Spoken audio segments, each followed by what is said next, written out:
उम्मीद है कि आप सब खैरियत से होंगे। तो बेटे आज जो हमारा टॉपिक है डिस्कशन का वो है about the stability of benzene. जैसा कि कुल्ले में एक ऑब्जेक्शन लगाया जाता था कि अगर तो बेंजीन के अंदर तीन डबल बॉन्ड प्रेजेंट हैं तो इसका मतलब है कि बेंजीन एक हाईली अनस्टेबल मॉलिक्यूल है, लेकिन हमने ये देखा है एक्सपेरिमेंटली कि बेंजीन एक स्टेबल मॉलिक्यूल है। तो जब आप स्टेबिलिटी ऑफ बेंजीन को पढ़ लेंगे तो आपको उसके ऑब्जेक्शन का जो उसके ऊपर लगा था उसका आंसर मिल जाएगा कि बेंजीन कैसे स्टेबल है। तो चलो बेटे जल्दी से इसको स्टार्ट करते हैं। देखो बेटे बेंजीन एक स्टेबल मॉलिक्यूल है, उसकी तो डिस्कशन बाद में करते हैं। पहले तो हम ये डिस्कशन करते हैं कि स्टेबिलिटी से क्या मुराद है। अगर कोई कंपाउंड स्टेबल है तो मतलब क्या है इसका, ठीक है। तो याद रखिएगा बेटे केमिस्ट्री में एनर्जी या वैसे भी साइंसेस में एनर्जी की फॉर्म के अंदर हर चीज को मेजर किया जाता है। If I am saying that कि कोई चीज स्टेबल है तो उसका मतलब है कि उसकी एनर्जी कम है। अगर मैं कह रहा हूँ कोई चीज अनस्टेबल है तो मतलब उसकी एनर्जी ज्यादा है। मतलब एनर्जी का और स्टेबिलिटी का आपस में इनवर्स का रिलेशनशिप है। अगर किसी कंपाउंड की एनर्जी ज्यादा है तो उसकी स्टेबिलिटी कम होगी, अगर स्टेबिलिटी उसके पास ज्यादा है तो एनर्जी उसकी क्या होगी, कम होगी। तो यही हमने बेटे यहाँ पे एक्सप्लेन करना है और इसको हमने समझने की कोशिश करनी है। तो पहली हमने जो बात करनी है वो यहाँ पे ये करनी है कि बेटे देखो, अगर हम एक डबल बॉन्ड वाला कोई कंपाउंड ले लेते हैं, for example CH2 double bond CH2 that is ethene, और जब मैं इथीन की हाइड्रोजनेशन करता हूं तो ये इथीन टूटता है और टूट के किसके अंदर कन्वर्ट हो जाता है, इथेन के अंदर। और इस पूरे प्रोसेस के दरमियान कुछ एनर्जी रिलीज होती है, डेल्टा एच की कुछ वैल्यू आती है, वो आती है -119.5 किलो जूल पर मोल।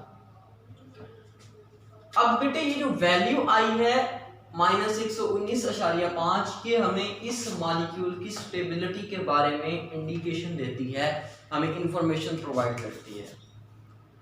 अब इस वैल्यू का मतलब क्या है कि जब इथीन की हाइड्रोजनेशन करते हैं तो इतनी एनर्जी निकलती है, तो इसका मतलब यह है कि इसके अंदर इतनी एनर्जी पहले थी जो निकली अब, और फिर ये कंपाउंड स्टेबल हुआ, ठीक है। इस एनर्जी की वैल्यू को देखकर हम अंदाजा लगा सकते हैं कोई कंपाउंड पहले कितना स्टेबल था या फिर कितना अनस्टेबल था।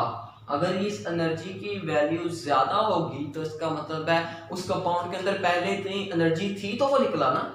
तो अगर उतनी एनर्जी पहले थी तो एनर्जी ज्यादा थी उस कंपाउंड की, और उसका मतलब है उसकी स्टेबिलिटी क्या थी, कम थी। और इसी लिहाज से बेटे हम दूसरी बातें भी करते हैं। नाउ क्वेश्चन इज दैट कि बेंजीन स्टेबल है या नहीं या क्या सीन है, उसको समझने के लिए बेटे हमें तीन एग्जांपल्स लेना पड़ती हैं, तीन चीजों को समझना पड़ता है। देखिए सबसे पहली तो हमें क्या करना पड़ता है, हमें पता है कि एक डबल बॉन्ड को तोड़ने के लिए -119.5 किलो जूल पर मोल एनर्जी रिलीज होती है जब ये डबल बॉन्ड टूटा। तो इसके लिए बेटे हमने फिर एग्जांपल्स लिए कुछ। हमने बेटे एक साइक्लिक कंपाउंड लिया और उस साइक्लिक कंपाउंड के अंदर एक डबल बॉन्ड लिया और इसका नाम हमने रखा साइक्लोहेक्सीन। ओके, हमने एक और एग्जांपल ली, थोड़ी सी ज़हन में के अंदर सोचा, और उसके अंदर हमने साइक्लिक कंपाउंड लिया और उसके अंदर दो डबल बॉन्ड रखे। अगर इसका नाम रखें तो ये पोजीशन दे ले जरा 1 2 3 4, इसका नाम बन जाता है आपके पास 1 3 साइक्लोहेक्सा, क्योंकि साइक्लिक फॉर्म के अंदर ये चेन है, ठीक है, साइक्लिक चेन 1 3 साइक्लोहेक्सा, और आ जाएगा आगे डाइईन। ओके, तो ये आपके पास कंपाउंड हो गया। अब ये हाइपोथेटिकल एग्जांपल ले रहे हैं और इनसे हम साबित करेंगे कि अब बेंजीन वाकई स्टेबल है या नहीं। एक और बेटे हमने एग्जांपल ली, हाइपोथेटिकली कंसीडर करते जा रहे हैं हर चीज को, और उसके अंदर हमने कितने डबल बॉन्ड लिए, 3, ठीक है। अब इसका अगर नाम रखेंगे तो ये बन जाएगा 1 3 5 साइक्लो हेक्सा ट्राइईन। हम इन तीन एग्जांपल से समझने की कोशिश करेंगे। ये स्टेप बाय स्टेप कर रहे हैं, आप डायरेक्ट भी मतलब कंसीडर कर सकते थे, लेकिन आपको स्टेप बाय स्टेप समझाया जा रहा है। देखो बेटे, जब हमने साइक्लोहेक्सीन को लिया तो उसके अंदर एक डबल बॉन्ड है, तो जब मैं इसकी हाइड्रोजनेशन करूंगा तो डेफिनेटली किसी कैटलिस्ट की प्रेजेंस में तो एनर्जी कितनी निकलनी चाहिए, -119.5, जैसा कि डबल बॉन्ड के लिए होती है। तो हमने इसकी जब हाइड्रोजनेशन की, साइक्लोहेक्सीन बना, तो हमारे पास जब साइक्लोहेक्सेन बना तो एनर्जी की जो वैल्यू आई, मतलब डेल्टा एच की जो वैल्यू आई बेटे, वो आई -119.5 किलो जूल पर मोल, मतलब ठीक वैसी ही वैल्यू आई। मतलब इसके अंदर पहले इतनी एनर्जी थी जो इसने निकाल ली। इस एनर्जी की वैल्यू साइक्लोहेक्सीन की एनर्जी को शो करती है। अब सिमिलरली बेटे इसकी हाइड्रोजनेशन करनी है तो हमें 2 हाइड्रोजन ऐड करने पड़ेंगे प्लैटिनम या निकल की प्रेजेंस में। तो ये दो डबल बॉन्ड टूटेंगे, हाइड्रोजन ऐड हो जाएंगे, ये वंस अगेन आपके पास क्या बन जाएगा, साइक्लोहेक्सेन। एक डबल बॉन्ड के लिए एनर्जी हमें जो चाहिए होती है बेटे, वो हमें चाहिए होती है -119.5। यहाँ पे क्योंकि दो डबल बॉन्ड थे तो इसके लिए हमें फिर डबल एनर्जी निकलनी चाहिए थी। मतलब हम क्या सोच रहे हैं कि यहाँ जो एनर्जी की वैल्यू निकलेगी वो आपके पास क्या होगी, वो होगी, इसको मल्टीप्लाई करते हैं 2 से, तो 239 किलो जूल पर मोल। तो इतनी एनर्जी निकलनी चाहिए। हम कैलकुलेशन जो हमने की, तो ये हमारे पास कैलकुलेटेड एनर्जी आ गई, ई कैलकुलेटेड हमने कैलकुलेट की। लेकिन बेटे जब हमने इसको एक्चुअल में करके देखा, हमने सोचा था इतनी निकलेगी, जब एक्चुअल में इसको हमने करके देखा तो जो एनर्जी की वैल्यू रिलीज हुई हमारे पास, वो एनर्जी कितनी थी, -231 किलो जूल पर मोल। मतलब इनमें जो डिफरेंस आ रहा था वो 8 किलो जूल का आ रहा था हमारे पास। मतलब ये है कि जितना हम सोच रहे हैं कि 1,3 साइक्लोहेक्साडाइन स्टेबल होगा, उससे कुछ ज्यादा ये स्टेबल है। फिर हमने उसको कहा कि मे बी ये दो डबल बॉन्ड इकट्ठे आ रहे हैं, मतलब अल्टरनेट पोजीशन पे आ रहे हैं, तो इसकी वजह से कुछ स्टेबिलिटी आई हो। ठीक है, देखिए 239 की जो वैल्यू है ये ज्यादा है। मतलब पहले साइक्लोहेक्साडाइन की हम जो एनर्जी सोच रहे थे वो -239 थी, लेकिन असल में इसकी एनर्जी कितनी है, कैलकुलेशन से हमें पता चला -231। ठीक है, तो इससे हमें उसकी एनर्जी का अंदाजा हो गया। क्योंकि अभी मैंने आपको थोड़ी देर पहले ये बताया था कि याद रखिएगा एनर्जी का और स्टेबिलिटी का इनवर्स का रिलेशन है। कोई कंपाउंड जितनी ज्यादा एनर्जी निकाल रहा है, उस एनर्जी की वैल्यू को देख के हम अंदाजा लगा सकते हैं कि पहले उसकी कितनी एनर्जी थी, और फिर हम उससे ये अंदाजा लगा सकते हैं अगर एनर्जी उसकी ज्यादा थी, स्टेबिलिटी क्या थी, कम। मतलब अगर आपके पास -239 है एक वैल्यू और -231 है, तो ये एनर्जी की वैल्यू क्या है, ज्यादा, तो स्टेबिलिटी क्या होगी, कम। अगर ये एनर्जी की वैल्यू कम है तो स्टेबिलिटी क्या होगी, ज्यादा। मतलब हमने जो कैलकुलेशन की थी उसके मुताबिक 239 एनर्जी निकलनी चाहिए थी इस कंपाउंड से, लेकिन इतनी निकली। मतलब ये जो 8 का फर्क आ रहा है ये इतना ज्यादा स्टेबल है due to the conjugation. Conjugation कहते हैं अगर अल्टरनेट पोजीशन पे डबल बॉन्ड प्रेजेंट हो। तो हमने कहा चलो ठीक है, यही स्कीम हम आगे लेके चलते हैं, कंसीडर कर लेते हैं कि कोई मॉलिक्यूल ऐसा भी होगा। अब बेंजीन की तरफ आ गए कि अगर बेंजीन ऐसा होगा जैसा कि कुले ने हमें कहा, तो इसके अंदर जब हम 3 हाइड्रोजन ऐड करेंगे प्लैटिनम की प्रेजेंस में, तो वंस अगेन क्या बनेगा, सारे के सारे डबल बॉन्ड टूट जाएंगे, हाइड्रोजन ऐड हो जाएंगे, वंस अगेन आपके पास बनेगा साइक्लोहेक्सेन।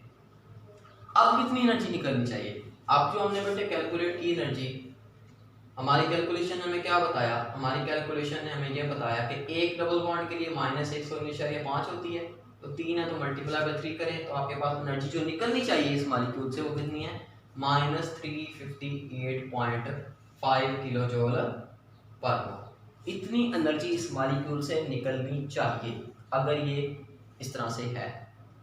अब हमने तो केकुले के मुताबिक तो हम इसी को बेंजीन मानते हैं, मतलब बेंजीन के पास इतनी एनर्जी होती है और जब वो हाइड्रोजनेशन करता है तो इतनी एनर्जी निकलती है, अगर हम केकुले का स्ट्रक्चर ठीक मान लेते हैं, या हम हाइपोथेटिकली कंसीडर कर रहे हैं हर चीज।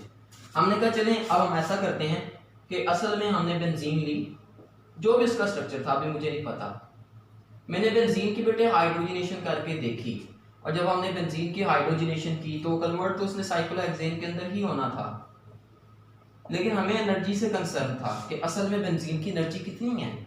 तो बेटे हमने जो उसकी डेल्टा एच की वैल्यू फाइंड की वो सिर्फ और सिर्फ 208 किलो जूल आई। मतलब इतना ज्यादा फर्क, मतलब अगर हम बेंजीन का स्ट्रक्चर ये मान लेते हैं ठीक है, तो हमारी कैलकुलेशन के मुताबिक इतनी एनर्जी निकलनी चाहिए। मतलब बेंजीन की एनर्जी ज्यादा है, ज्यादा एनर्जी का मतलब क्या है, ज्यादा एनर्जी का मतलब क्या है, बेंजीन की स्टेबिलिटी कम है, बेंजीन अनस्टेबल है।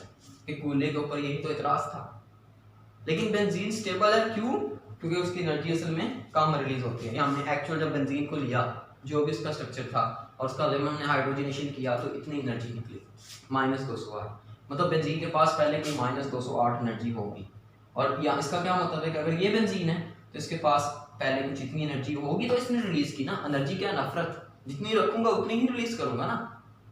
तो बेटे इन वैल्यूज को देखकर हमें ये अंदाजा हुआ कि बेंजीन हमारे पास 208 वैल्यू दे रहा है, मतलब बेंजीन के पास इतनी एनर्जी नहीं थी पहले।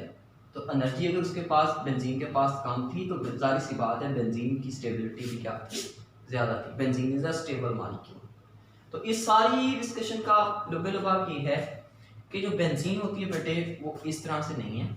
अगर वो इस तरह होती, इस टाइप का स्ट्रक्चर उसका होता, तो डेफिनेटली उसको इतनी एनर्जी निकालनी चाहिए थी। लेकिन बेंजीन तो हमारे पास सिर्फ 208 एनर्जी को रिलीज कर रही है, तो इसका मतलब है वो ज़्यादा स्टेबल कंपाउंड है और उसका स्ट्रक्चर कम से कम ऐसा नहीं है जैसा कि मैं एटॉमिक ऑर्बिटल थ्योरी ने बताया कि वो कुछ ऐसा है। There is no double bond in the benzene, वो कुछ साइक्लिक है, मतलब उसके अंदर क्या प्रेजेंट है, डीलोकलाइज्ड इलेक्ट्रॉन प्रेजेंट है और वो डीलोकलाइज्ड जो इलेक्ट्रॉन है बेटे बेंजीन के अंदर वो इसको स्टेबल बना देते हैं, उसको स्टेबल बना देते हैं। तो एक तो ये स्टेबिलिटी को भी बता रहा है ये सारा चीज़ें, मतलब ये कैलकुलेशंस, और एक बेटे हमें ये भी बता रहा है कि बेंजीन का स्ट्रक्चर ऐसा नहीं है, बेंजीन कुछ इस फॉर्म के अंदर एग्जिस्ट करती है। ओके, अब इसको अगर मैं सबको एक डायग्राम के अंदर बना के लिखना चाहूँ तो कैसे लिख सकता हूँ बेटे, जरा देखिएगा। अब एक डायग्राम बनाता हूँ एनर्जी के दरमियान। अब इस साइड पे बेटे मैं एनर्जी ले रहा हूँ और एनर्जी कौन सी है, ये पोटेंशियल एनर्जी। ओके, अब देखिए जो जिसको मैं ऊपर लिखूंगा उसकी एनर्जी ज्यादा है, जिसको मैं थोड़ा सा नीचे लिखूंगा उसकी एनर्जी कम है, ठीक है। और इस साइड पे एंड में हमारे पास बनना क्या है, साइक्लोहेक्सेन, ठीक है। अब देखिए अगर फॉर एग्जांपल मैं इस मॉलिक्यूल को लेता हूँ जिसके अंदर एक डबल बॉन्ड है, तो ये -119.5 किलो जूल एनर्जी को रिलीज करेगा और अपने अंदर हाइड्रोजन ऐड करके साइक्लोहेक्सेन बना देगा। फिर उसकी एनर्जी, अब देखो एनर्जी को रिलीज करने का मतलब क्या है कि वो इस एनर्जी लेवल पे पहले था, उसकी एनर्जी थी तो उसने रिलीज की ना। अच्छा, अब फॉर एग्जांपल दूसरा जो मॉलिक्यूल है मेरे पास वो कुछ ऐसा है, उसके अंदर दो डबल बॉन्ड है। अब इसकी हाइड्रोजनेशन जब मैंने की तो इसने कितनी एनर्जी रिलीज की, -231 किलो जूल पर मोल।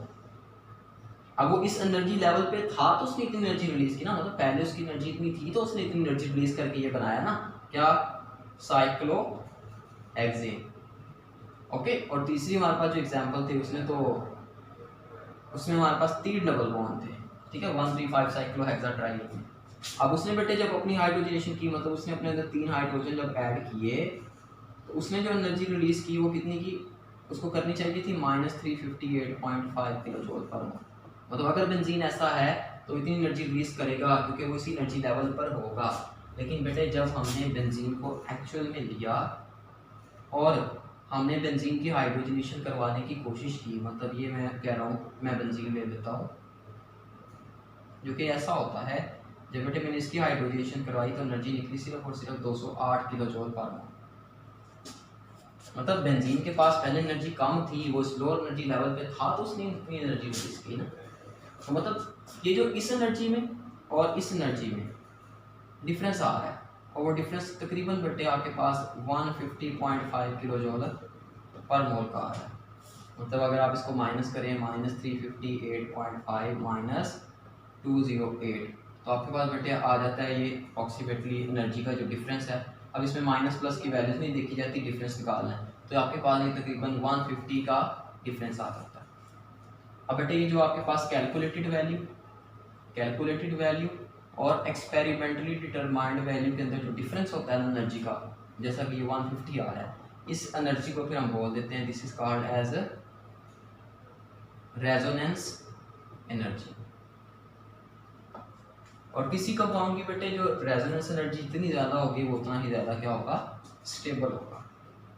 ओवरऑल ये बेटे कि हमने ये सारे जो हाइपोथेटिकल एग्जांपल्स दी वो सिर्फ ये प्रूव करने के लिए था कि बेंजीन का स्ट्रक्चर ऐसा नहीं है और बेंजीन इन सब से ज़्यादा स्टेबल है।